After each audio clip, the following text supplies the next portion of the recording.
News. I'm here with Cynthia West, who is running for the School Board District 5 seat in Okaloosa County. This is your second school board interview of the day from me, but Cynthia, you've had a busy day, so I think we should probably just start with that. There's been a national news story that's gotten our attention concerning you. Basically, you gave a deposition the other day. Can you tell me a little bit more about that? Yes, it was, it was a sworn statement that I provided in regard to some facts in regards to a relationship that I had, and then also something that happened with a prior work arrangement that I had.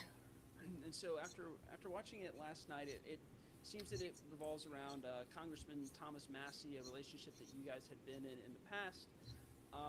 And can you kind of tell me that this doesn't feel like it's directly in the school board vein, but it feels like it's ancillary to it? How does this affect your campaign? Well, actually, a big part of why I did what I did is, you've been paying attention to what's been happening in our school district, right? And with the school board meetings and what we've been finding, that there are a lot of work dynamics that our teachers and support staff are having to deal with. A lot of almost seems as if there's like a two-tiered disciplinary process, and a lot of things that are just not healthy that I've been becoming more and more aware of. And so in this, I've been asking people to come forward because I need people to start having conversations if we're going to try and change the culture. And there's this fear of retaliation, the power, and all these different things, losing their job.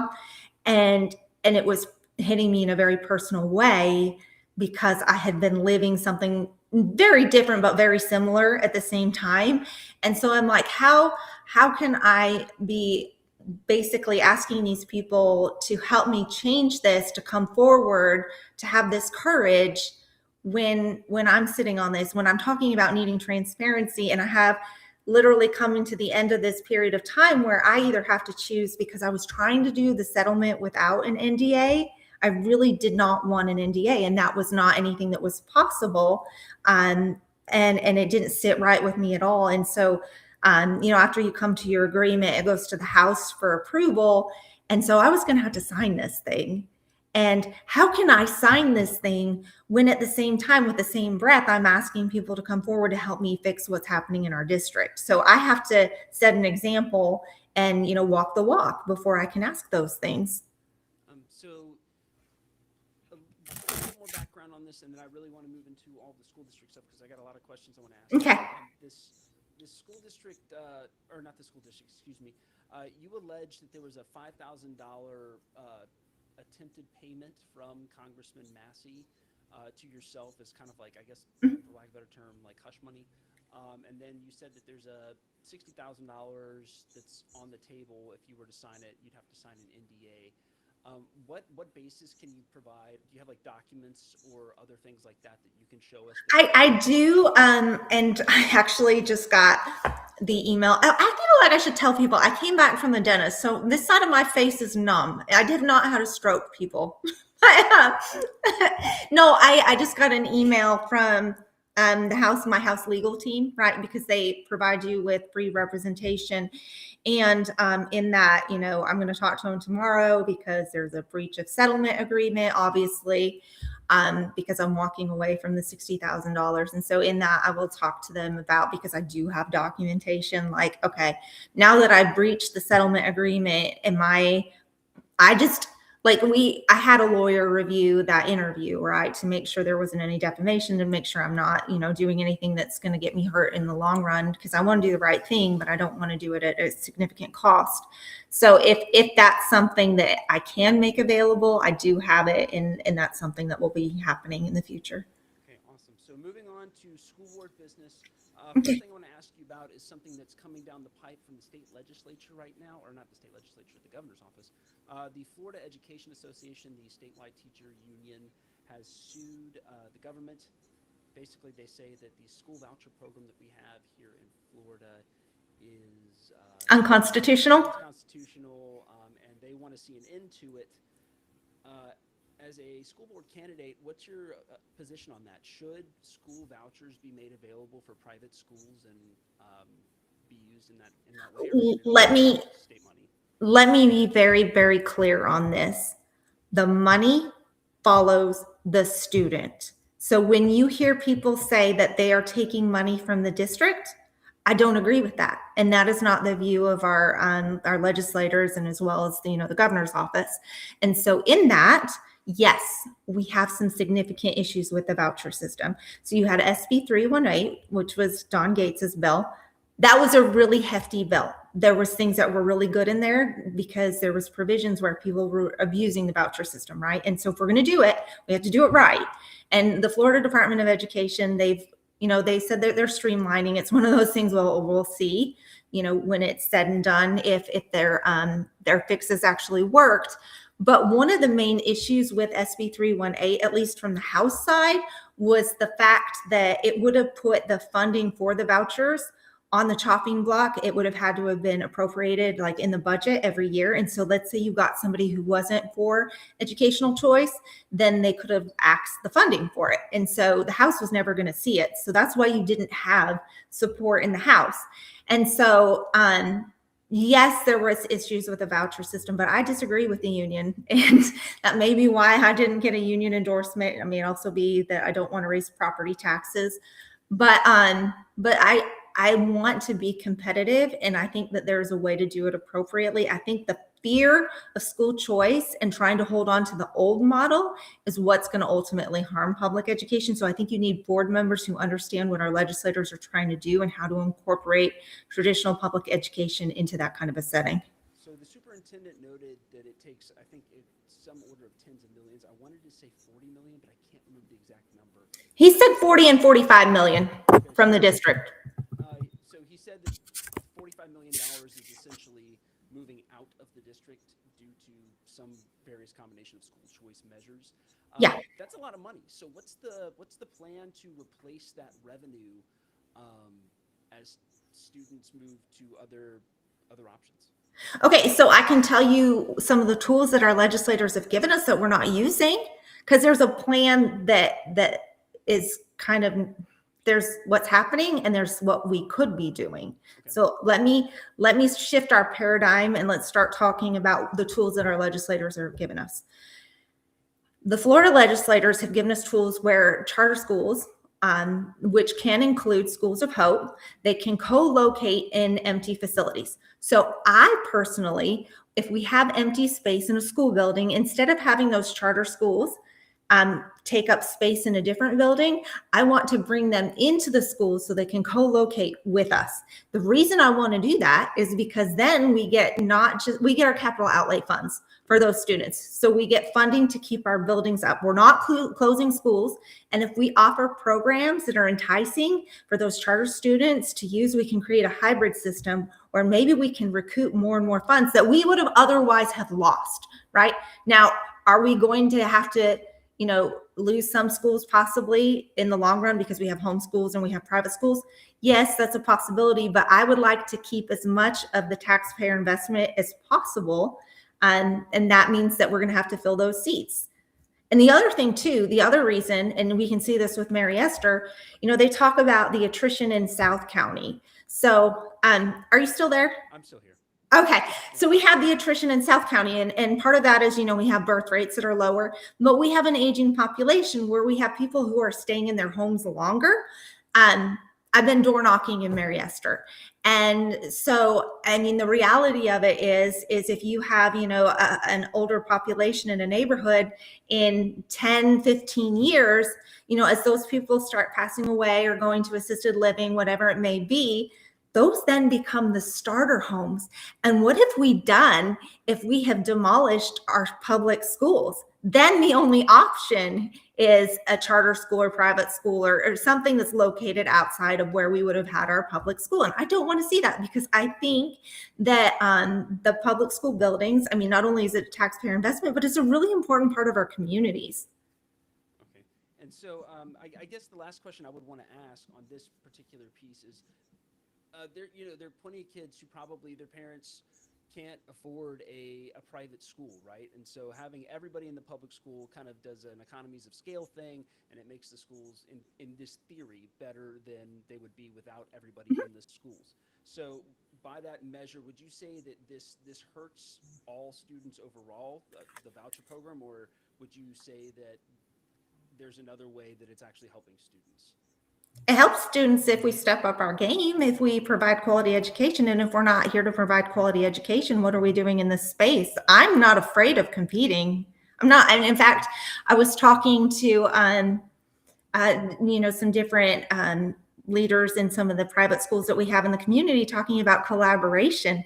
It doesn't have to, I mean, you talk about competition, but we can collaborate as well because, for instance, Liza Jackson, they're doing so well. And we look at what traditionally would be a more difficult area for education, right? Liza Jackson is in one of our most economically disadvantaged areas in our school district.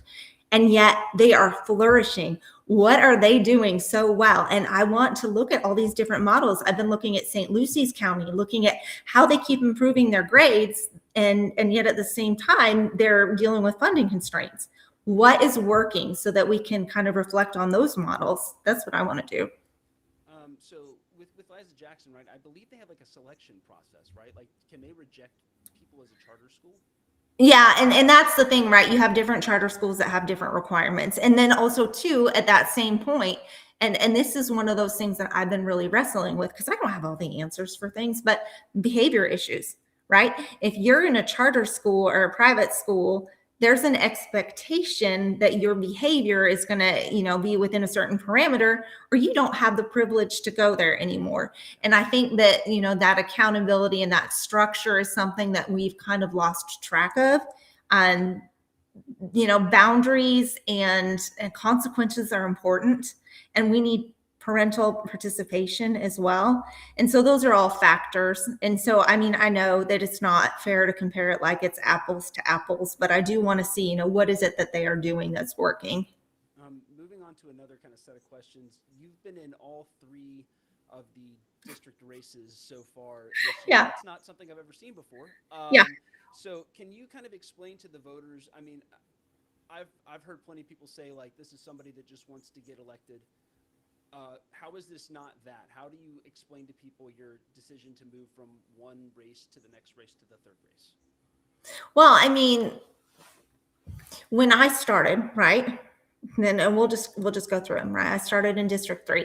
So, I mean, I have to move. And I was like, okay, I'm most likely going to be moving to North County. And then it became kind of apparent. I was being asked, hey, a lot of people wanted me to shift down to District 1 because they wanted me to run against Lamar White. And I was like, you know what? I wouldn't mind moving to that area. I worked in that area. That is some of our more economically disadvantaged areas right there in that particular area of like Fort Walton.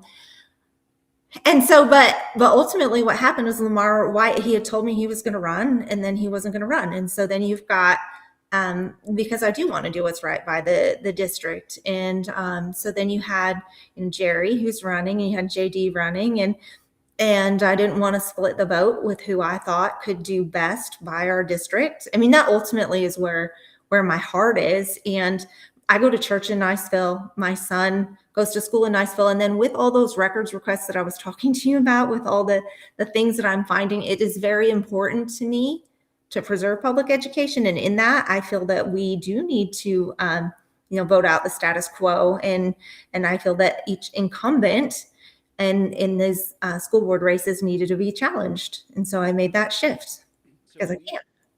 We've seen two schools, Mary Esther Elementary and Kenwood Elementary, be slated for closure here. I think, did they vote on that in April? That sounds right. In the last couple months. Yeah, they voted on it at the end of January. Oh, wow. I'm losing my mind. Okay. So they voted on it. They voted for closure.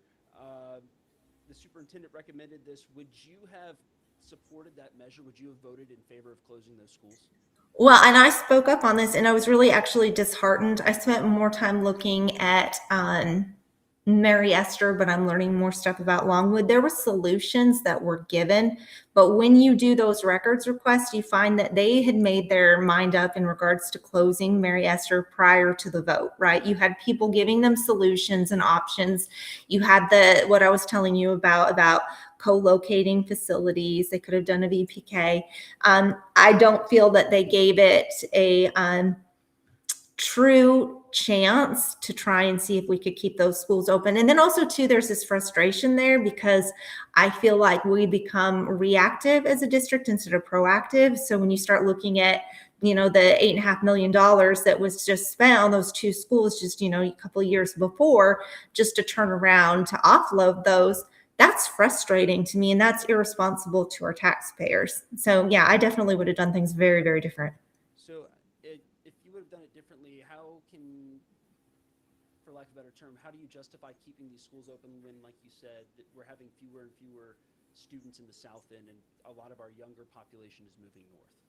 Okay, so like for instance, when I was talking about the aging population in Mary Esther, so if we do a statistical projection, which I haven't looked at their data, I think they had a company that came in, but I want to look at, okay, what does 15 years from now look like, right? Because it's irresponsible to just do something reactively because of what it's going to look like over the next 5 years. And so I want to look at that. And I also want to look at, are we losing children to these, to charter schools? And is there something that we can do? Is there a school of hope that we can bring in because it's within that opportunity zone? So if you look at their state legislator, and schools of hope have really good outcomes. We could have brought a school of hope in to take that vacant space to try and pull kids in that way. I mean, the other thing is too, you look at over by the mall, they're about to build a whole giant apartment complex there. So I feel like there were so many factors that weren't appropriately looked at. Okay. Starting pay, let's just talk about it for Okaloosa County school teachers, is about $49,000 a year last time I checked. I could be wrong. They may have bumped it up some number, but while it gets closer to other districts as the teachers get more experience, there's still a significant gap, for example, with Walton County. And it's also more expensive to live in Okaloosa County than it is to live in like Mossy Head or Devonian Springs. So it's kind of a double whammy for teachers. Yeah. How do we stay competitive with Walton County or private schools or Santa Rosa County to keep good teachers? So I've been really delving into our contracting. You've got and we've got two pools of money, right? So you've got your general fund, and that's where your teacher and your support staff, all that pay comes from. And then you have your capital outlay fund. So we're going to focus on the general fund. And so as I've been pouring into that, I'm like, okay, where can we find spaces where we can free up funds that we can get them to the teachers, the support staff, and then back into the classroom, because it's very important. And in that, I've been looking at our contracting, and I don't like the way we're doing contracting. So I know that some. Do you mean the contract with the union or contracting? Oh, no. So like our IT contracting, for example, okay. There's a lot of waste in that, where like you're renting equipment for the same price, like for a Chromebook, as you would for an iPad. So you're renting it for the price it would cost to buy a new iPad for the year. So, and just tons and tons of things that I'm finding. And then the other part of it is not having competitive bidding, not opening it up for bidding. You see that over in the capital outlay funds with your total project manager. You've got Jacobs and Titan. They don't even have to rebid it. And I'm like, and things that are worth looking at, right? So you've got your SRO contract that has doubled in price in over 6 years. And at the same time, you're talking to county officials and they're saying that they're not wanting to pay as much. So I know that's going to keep increasing. And so you've got this awkward situation where you're like, okay, I don't want to pit my sheriff's department against my teachers. Who wants to do that? But at the same time, you understand that competition in the market can lower prices. So if the legislators, and this is looking at the legislative tools that we have, if they've opened this up for the private sector to come in and bid, even if you end up ultimately going with the sheriff's department, maybe that can help lower prices, or at least we can have a conversation about where the best use of our funds are. And so those are the things that I kind of just want to pour into. Would you commit to voting yes on any project that would bring affordable housing specifically for teachers? So kind of like a job-based issue? Yeah, actually, I was looking at I nerd out at night sometimes. So I was looking at different ways that we can free up different funds and like our TDC funds, for instance. You have to use those for specific things. But what's one of our biggest economic drivers in Okaloosa County? It's tourism, right? And so I was thinking about this whole idea of if we, we have vocational programs to vector kids into like welding and stuff. Well, what if we did something that was vectoring them more into something like culinary or hospitality or those sorts of things? And I was looking at like, okay, what can you use these funds on? And then I was looking at another thing that people have been talking about is land conservation. And I was like, okay, and what about affordable housing?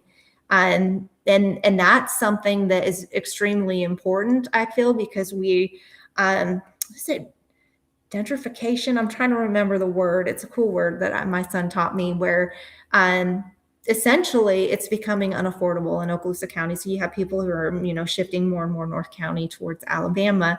And I don't like that. I mean, I'm a social worker, right? We want to make sure that we're able to have the people who work in our community live in our community. Now, if that's something where there's a certain like section of houses or there's a voucher system, I'm not sure what that would look like. And there's, different organizations to work with to kind of try and figure what that is. But that is something that I would definitely be open to looking at. The last vote that I've been able to find when school board's members had a split vote, so it wasn't a 5-0 decision, was August of 2020. I can't find anything more recent than that. So that's 5 years where the whole board has agreed on every single vote. That's roughly 7,500 votes, over 150 meetings. I'm curious if any of those 7,500 votes you would have dissented with the rest of the board that's up there right now. Well, yeah, I mean, we already just kind of had a conversation about Mary Esther, for instance, but this goes back to the earlier question too, where you had asked me about shifting. One of the things that I recognize is in order to get anything done, ultimately, when you're on the board, you don't work for the superintendent, you work with him, right? So it's like checks and balances, and that is a very important thing. You do not want an echo chamber, right? And so in order to even have a conversation, if it was just me, right, I would need somebody, if I wanted to make a motion, I would need someone to second it before we could even talk about it. And if we wanted to vote on something, we need 3 votes to make a change. And so ultimately, it's very important that we have these seats filled with people who are even willing to talk about the issues, because we can't just keep voting in an echo chamber. Groupthink is not healthy. It's not healthy governance. Cynthia, those are all my questions. I've asked a lot of them. Do you have anything else you want people to know about your campaign, website, stuff like that, just so they can look into you a little bit more? Yeah, Cynthia for Florida. That's my website. So you can go cynthiaforflorida.com. I'm sorry. And then Cynthia West for school board on Facebook. And reach out to me if you have any questions. I really appreciate the dialogue and ideas. I'm not here to say that I have all the answers. I'm a legislative nerd. I really see the vision that our legislators have for our schools, our public education system moving forward with the school choice. So, you've got people who say, oh, my kid's in private school, my kid homeschools, I don't have to worry about the school board races. Well, that's not true, right? You can see that with what's going on with the teachers union right now. When you're on the school board, you have governance over that chartering process too. So those are things that are really important to have somebody who's supportive of education choice. And then the other portion of it is also, even if you don't have kids in the system, you're paying a lot of taxes. So you want somebody who's a fiscal conservative, who's going to make sure that, their fiduciary duty is being fulfilled. And so I appreciate everyone's vote.